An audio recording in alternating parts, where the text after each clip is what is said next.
Mesdames, Messieurs, bienvenue à l'actualité du jour sur Kivu Morning Post. Au sommaire, l'opposant congolais Martin Fayulu est arrivé à Paris ce mardi. Accueilli par plusieurs compatriotes, il animera le 18 août une grande conférence avec la diaspora consacrée notamment à la question d'un éventuel troisième mandat de Félix Antoine Tshisekedi. Au moins 25 personnes ont perdu la vie dans des accidents de circulation survenus dimanche et lundi sur l'axe Lubumbashi-Likasi dans le Haut-Katanga. Selon la police nationale congolaise PNC, plus de 30 personnes sont mortes en 10 jours sur l'axe Lubumbashi-Likasi et Kolwezi.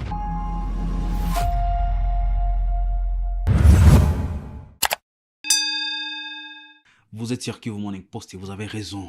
L'opposant Martin Fayulu est arrivé ce matin à Paris en provenance de Kinshasa.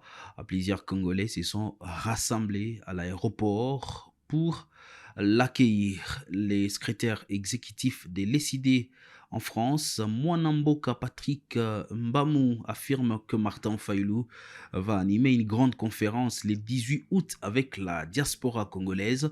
Il devrait y présenter la position de l'opposition face à l'éventualité d'un troisième mandat de Félix Antoine Tshisekedi. Président comme prêt roya pour tout monde le bateau côté kuna.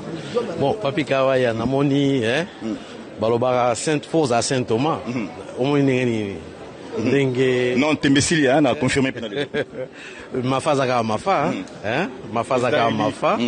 Donc tout à l'heure tous en aillé, tout est habillé après toke kotikaye esika kofanda mais boye ba conférence ezali toza ko organiser conférence moko ya munene le 22 le 22 à Paris conférence ezali et si bon et puis le 18 congolais sont à Bruxelles la rasi ba flyer et bimaki les 18 rendez-vous à Bruxelles.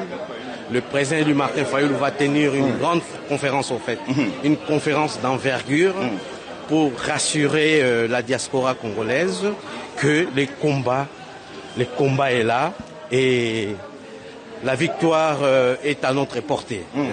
Nous en avons mieux vaut, on dit mieux vaut tard que jamais.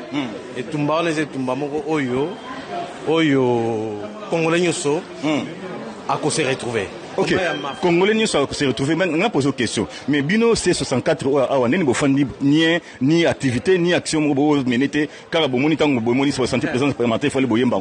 Mais comment tu vas dire des choses pareilles papi Gawaya? Au moni action to sala qui? To sali marche. To sali deux marches. La cadre est à C64 et marche on est lobaki. Donc je pense que de ce côté-là il y a rien à dire. C64 to sala musala.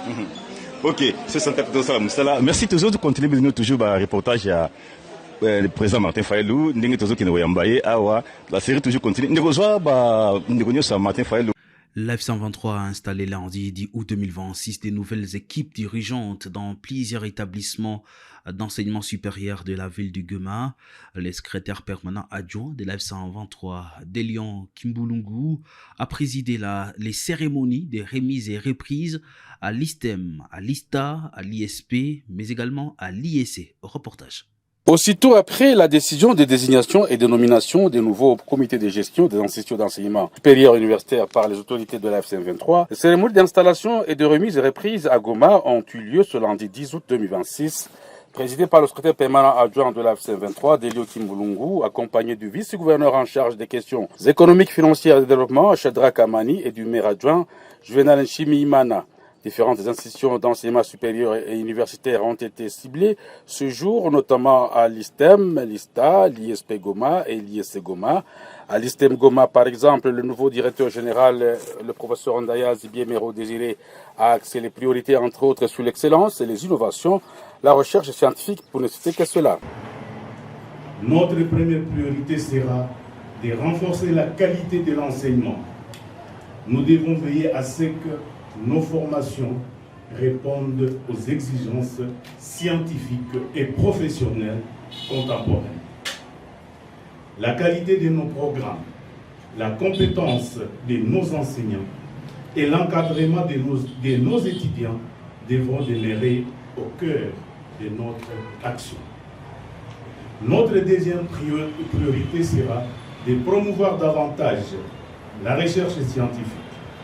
Une institution qui ne produit pas de connaissances risque de devenir une simple consommation du savoir produit ailleurs.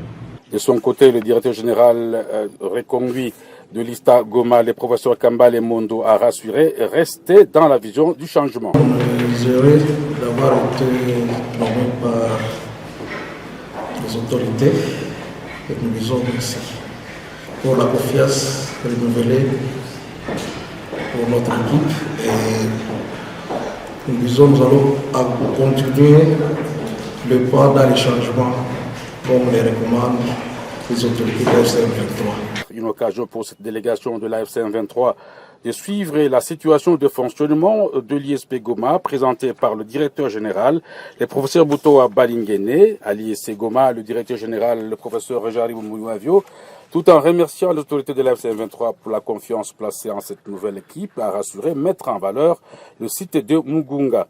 À noter que le mouvement révolutionnaire AFC M23 attend des instituts supérieurs et des universités une nouvelle impulsion pour le changement, a fait savoir Delio Kimbulungu, secrétaire permanent adjoint de l'AFC M23.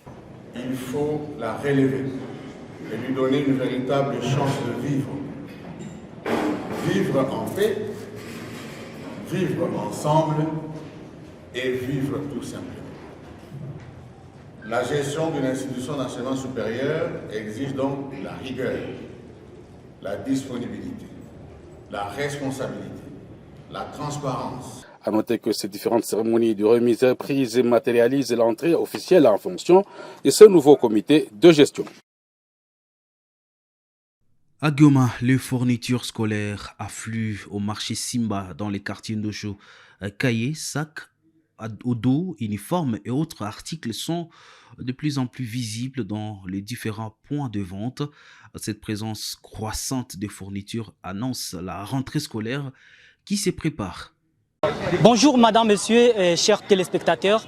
Nous vous disons une fois de plus bienvenue dans notre page magazine de la cellule de communication du gouvernorat de la province du Nord Kivu. Dans la ville de Goma, il s'observe déjà un afflux de fournitures scolaires dans plusieurs coins de la ville touristique de Goma. Contrairement aux différentes années passées où il y avait vraiment de carences de fournitures scolaires ici dans la ville de Goma. Pourquoi? Parce qu'il y avait plus l'insécurité, il y avait la situation économique désagréable. Mais aujourd'hui, avec l'AFC M23, il s'observe déjà un afflux de fournitures scolaires dans la ville de Goma. C'est juste quelques jours avant la rentrée scolaire. La cellule de communication du gouvernorat de la province de Nord Kivu a effectué une descente aujourd'hui dans plusieurs coins de la ville touristique. Ici, nous sommes au quartier Ndosho. Comme vous le remarquez, il y a les parents, il y a les enfants, il y a d'ailleurs également les commerçants qui vendent les fournitures scolaires. Il y a un grand engouement, un grand mouvement ici dans ces coins de la ville. Les parents s'approvisionnent des fournitures scolaires pour les enfants. Et il y a également les enfants qui expriment leur joie pour le préparatif de cette nouvelle année scolaire. Suivez cette ambiance à travers le magazine de la cellule de communication du gouverneur Bati Musanga Erasto. Hii tuko na lomba $5 na hii pantalo hii tisi tuko lomba $7 bei ya mwisho. J'ai annoncé au sommaire, au moins 25 personnes ont perdu la vie dans des accidents de circulation survenus en 2 jours sur l'axe Lubumbashi-Likasi. Le premier accident a fait une dizaine de morts dimanche à Tumboué après une collision entre un véhicule et un camion. Le second accident a fait au moins 13 morts lundi à 55 après l'accident d'un minibus. Selon la police nationale congolaise, plus de 30 personnes sont mortes sur les axes Lubumbashi-Likasi et Kolwezi en 10 jours. D'emblée, la police nationale congolaise du Haut-Katanga présente ses condoléances à toutes les familles pleurées. C'est vraiment un constat très préoccupant sur les accidents de circulation dans la province du Haut-Katanga. Vous le savez, à l'espace de 10 jours seulement, le Haut-Katanga a enregistré plus d'une trentaine de décès à la suite de plusieurs accidents de circulation routière, principalement sur l'axe Lubumbashi-Likasi et Kolwezi. C'est comme ça que la police nationale congolaise du Haut-Katanga a renforcé renforcer aisément des mesures de prévention et de sécurité routière en intensifiant les contrôles de vitesse et dans la lutte contre la surcharge des véhicules. Et des sanctions sont prévues déjà contre les comportements dangereux au volant et la police veillera à l'état technique des véhicules. Et aussi nous demandons à certaines organisations de chauffeurs de bien vouloir aussi sensibiliser davantage les usagers de la route au strict respect du code de la route, parce que la prévention des vies humaines doit demeurer une priorité pour tous les acteurs concernés. La gouverneure du Lualaba Fifi Masuka Saini a renforcé lundi du août 2026 la lutte contre l'insalubrité à Kolwezi. Elle a inspecté plusieurs quartiers de la commune de Dilala, notamment l'angle des avenues Laurent Désiré Kabila et Gassumbu. Reportage. La gouverneure du Lualaba intensifie son action pédagogique contre l'insalubrité. Après avoir consacré le week-end dernier à l'inspection des chantiers, lundi 10 août 2026, dans les premières heures de la matinée, Marie-Thérèse Masuka Saini a bravé le froid de Kolwezi pour se rendre dans quelques coins de la commune de Dilala, notamment à l'angle des avenues Laurent Désiré Kabila et Gazumbu, dans la cellule d'Ilungu. Aux côtés de la chef de l'exécutif provincial dans cette ronde, quelques membres de son gouvernement, ceux de son cabinet, la bourgmestre de la commune de Dilala, Françoise Mangweji, et quelques conseillers municipaux. Devant chaque parcelle et boutique, elle parle aux propriétaires et interpelle les vendeurs. Un seul message est véhiculé: garder sa parcelle propre, ne pas boucher les caniveaux et respecter les mesures hygiéniques. Mon terrassier, moi bote moko propre. Hein?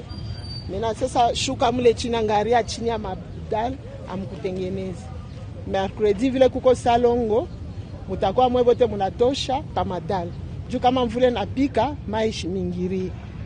Kila muntu mpaka hivi mshakuweka mapubele bala ba betone sa huyu dada shaku betone banze kubetone tunapatana. Dans cette campagne, deux attitudes sont saluées. Lorsqu'il faut appliquer la rigueur, la gouverneure ne ménage personne. Devant certaines alimentations et boutiques où les déchets s'entassent, l'interpellation est ferme. Les conducteurs des véhicules, des motos et tricycles de transport en commun ont été aussi fermement sensibilisés. Et lorsqu'il faut encourager, elle le fait avec chaleur. Le cas d'une dame surprise en train d'entretenir méticuleusement le devant de sa parcelle. La gouverneure Marie-Thérèse Masuka Saini s'est arrêtée. Félicitations publiques et rappelle que c'est ce genre de geste qui change le visage de nos quartiers. Après constat, l'autorité provinciale a salué les efforts de la bourgmestre Françoise Mangweji qui se distingue dans la lutte pour la propriété et applique scrupuleusement ses orientations comme le recommande le chef de l'État Félix-Antoine Tshisekedi Tshilombo. Nous voulons que Maman Bourgmestre, vous continuez sur cet élan. Ça, c'est l'ordre que nous avons tous reçu du président de la République. Si lui-même se déplace pour aller voir l'évolution des travaux de l'assainissement, qui sommes-nous pour rester dans nos bureaux? Donc, nous allons continuer sur ce même élan, mais la communication est très importante. Un coup de balai ne suffit pas. Pour que Dilala et tout Kolwezi restent propres, il faut en faire une habitude. Et c'est exactement ce que veut inculquer le gouvernement provincial à l'ensemble du peuple lualabé. Car pour Marie-Thérèse Masuka Saini, l'assainissement n'est pas un événement. C'est désormais une partie intégrante du quotidien de ses administrés. Cette campagne va se poursuivre sur toute l'étendue de la province. Et pour ancrer la dynamique, l'autorité provinciale annonce l'instauration d'un salongo spécial chaque semaine dans toute la province. Les travaux de la route Kalemi-Manono avancent dans la province du Tanganyika. La première phase longue de 430 km affiche un taux d'exécution de 85%. Les chantiers comprennent la construction des ouvrages, des traversées et l'aménagement de la route en terre battue. Suivez ces reportages.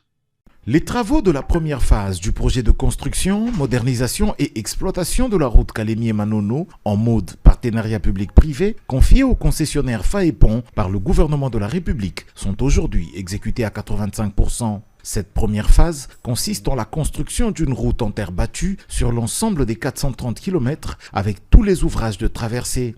La première semaine du mois d'août 2026, le directeur provincial de la CGT Tanganyika, l'ingénieur Kennedy Sea, y a effectué une mission d'inspection dans le but d'évaluer l'état d'avancement physique du projet, la conformité technique des ouvrages réalisés, ainsi que les travaux restants à exécuter. Le constat indique un taux global d'exécution estimé à 85% pour cette première phase. L'itinérance a également permis l'inspection de 6 ouvrages d'art concernés par une réception technique prochaine, à savoir le pont Kiambi, long de 320 mètres, qui franchit la rivière Luapula et qui est désormais en béton, le pont Mbayo, long de 44 mètres, 2 ponts de 22 mètres et 2 autres de 18 mètres. Les ouvrages visités présentent un niveau d'achèvement satisfaisant et des caractéristiques techniques conformes aux exigences du projet. Les travaux résiduels concernent principalement l'achèvement des murs de protection, notamment sur le pont Kiambi. S'agissant des travaux routiers, les interventions sont actuellement concentrées sur la section PK34 au PK52 et du PK55 au PK340. Les activités portent essentiellement sur les travaux de terrassement, la mise en forme de la plateforme et les opérations préparatoires à la poursuite des travaux de chaussée. Au cours de la mission, la délégation a été reçue par l'administrateur du territoire de Manono, avec qui les échanges ont porté sur l'évolution du projet, son impact sur le désenclavement de la région, ainsi que sur les perspectives de développement socio-économique induites par la future mise en service de cet axe routier. La mission conjointe Agence congolaise des grands travaux, administration territoriale, a par ailleurs permis l'inspection du poste de péage en cours de construction au PK79. C'est l'un des points de perception des droits de passage sur cette route dont la modernisation interviendra à fin 2026 après la livraison de la première phase prévue pour novembre de la même année. Il faut ici dire que pour réussir la construction de tous les 430 km de cette route, le concessionnaire Faépon a mobilisé 3 sous-traitants à qui ont été confiés les 3 lots de 430 km. CREC 7 s'occupe du PK0 au PK107 et du PK255 au PK300, soit un linéaire total de 152 km avec 43 ouvrages de traversée, dont des dallos, des buses et 2 ponts. Zengway Technic Corporation SARL s'occupe du PK107 au PK255 et du PK300 au PK340, représentant un linéaire cumulé d'un peu plus de 187 km avec 90 ouvrages de traversée, dont des dallos, des buses et 4 ponts. L'entreprise Kiayang, pour le lot 3, s'occupe du tronçon compris entre le PK340 et le PK426, soit un linéaire total de 86 km avec 152 ouvrages de traversée, dont des dallos et des buses. Mesdames et messieurs, fin de l'actualité du jour sur Kivu Morning Post. Merci à vous d'avoir suivi et on se retrouve d'ici là pour d'autres informations. Si vous êtes pour la première fois que vous suivez Kivu Morning Post, on s'abonne à la chaîne. Portez-vous bien.